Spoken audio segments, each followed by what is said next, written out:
Assalamualaikum warahmatullahi wabarakatuh.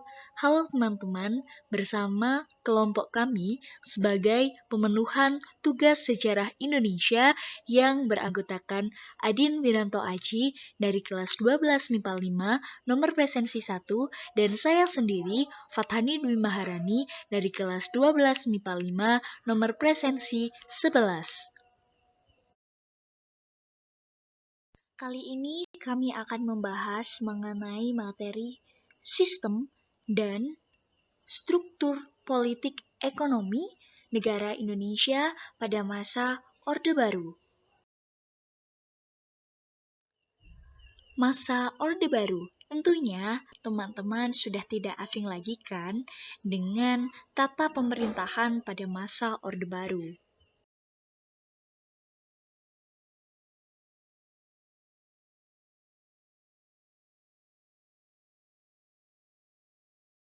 Terbentuknya pemerintahan Orde Baru dimulai dengan keputusan Sidang Istimewa MPRS yang menetapkan Jenderal Soeharto pada masa itu sebagai pejabat presiden. Setelah itu, pemerintah Orde Baru mulai menjalankan kebijakan-kebijakan politik dan ekonomi yang telah ditetapkan oleh Sidang MPRS tahun-tahun sebelumnya, seperti stabilitas politik, keamanan, stabilitas ekonomi, dan stabilitas umum. Apa sih yang melatar belakangi adanya stabilitas politik dan keamanan serta rehabilitas ekonomi pada masa Orde Baru dilakukan? Teman-teman, latar belakang dari dilakukannya stabilitas politik dan keamanan serta rehabilitas ekonomi pada masa Orde Baru karena pemerintah Orde Baru memandang bahwa selama Orde Lama telah terjadi penyimpangan terhadap pelaksanaan Undang-Undang Dasar 1945 dan Pancasila. Di antara penyimpangan tersebut adalah pelaksanaan demokrasi terpimpin dan pelaksanaan politik luar negeri yang cenderung memihak blok komunis atau blok timur. Sesuai dengan ketentuan yang telah digariskan oleh MPRS, maka pemerintah Orde Baru segera berupaya menjalankan Undang-Undang Dasar 1945 dan Pancasila secara konsekuen dengan melakukan rehabilitasi dan stabilisasi politik dan keamanan atau Polkam. Dengan tentunya pemerintah mempertimbangkan tujuan atau maksud dari pelaksanaan stabilisasi politik dan keamanan serta rehabilitasi ekonomi, di mana tujuan dari rehabilitasi dan stabilisasi tersebut adalah agar dilakukan pembangunan ekonomi bagi kesejahteraan rakyat Indonesia.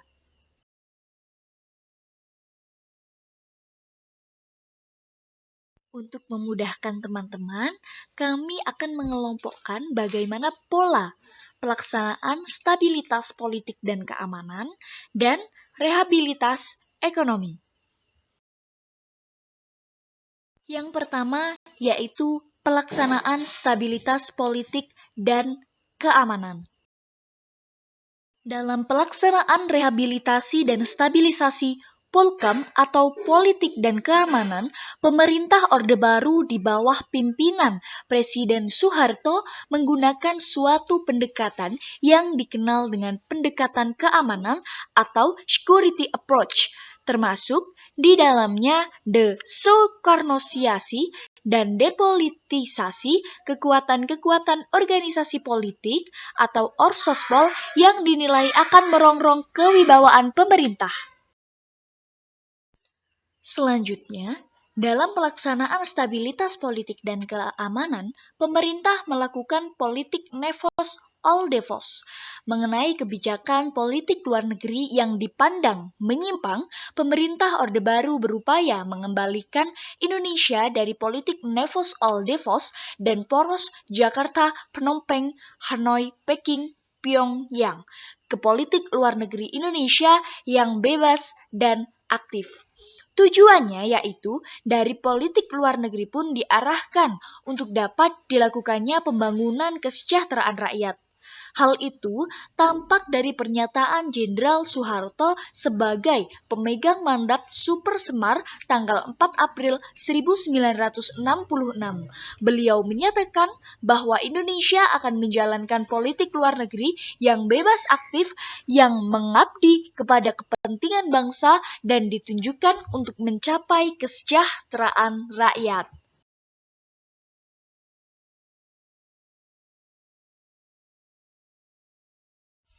Kemudian, pelaksanaan stabilisasi politik dan keamanan sebagai dasar pembangunan.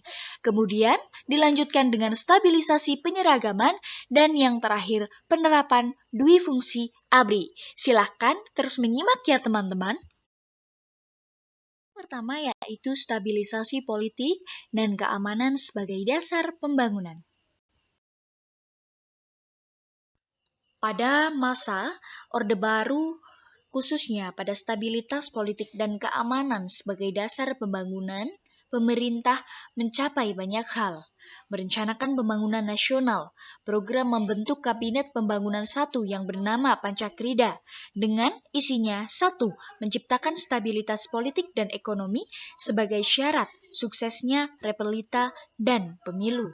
2. Menyusun dan merencanakan repelita. 3. Melaksanakan pemilu selambat-lambatnya Juli 1971 dan mengembalikan ketertiban dan keamanan masyarakat dengan mengikis sisa-sisa PKI. Selanjutnya, membersihkan aparatur negara dari unsur PKI. Soeharto menciptakan politik yang stabil, seperti melakukan pelemahan PSI dan KIF atau kelompok Islam fundamentalis. Soeharto juga menciptakan kekuatan politik baru yaitu Golkar atau golongan karya. Kemudian pada masa Orde Baru, pemilu pertama terlaksana pada tahun 1971 dengan partai yang diizinkan ikut seperti NU, Parmusi, Perti, Partai Kristen Indonesia, Partai Katolik, Murba, IPKI, dan Golkar. Kemudian, parpol mengalami penyederhanaan melalui Sidang Umum MPR tahun 1973. Contohnya yaitu NU, Parmusi, Perti, dan PSII menjadi PPP atau P3. Selanjutnya yaitu PNI, Katolik, Parkindo, Murba, IPKI menjadi PDI. Bukan hanya itu, Orde Baru melarang partai politik mempunyai cabang dan melakukan ketentuan agar PNS menyalurkan suaranya ke Golkar. Orde Baru berhasil melaksanakan pemilu sebanyak 6 kali setiap 5 tahun sekali, yaitu terlaksana pada tahun 1971, 1977, 1987,